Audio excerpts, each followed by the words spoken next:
Hello everyone, in this video we're going to see how you can turn on your dark mode in Windows 11. Welcome back to our channel, How To Tutorials. So let's dive right into it. So the first thing that you want to do is simply just go to your settings of your laptop, for which you can simply click on the Windows icon that you can see right here. And after clicking on Windows icon, here you can see settings option right here. Click on settings. And after doing that, now what we're going to do is click on the personalization option that you can see right here.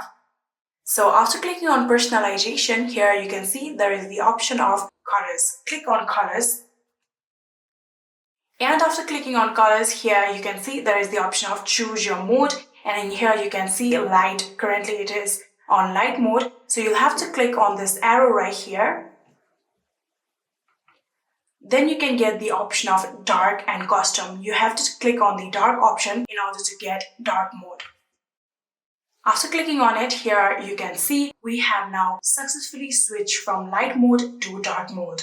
And that is it. That is how you can turn on dark mode in Windows 11. I hope this video was helpful to you guys. If it was, please do not forget to hit that subscribe button and like our video. Thank you so much for watching. See you in the next.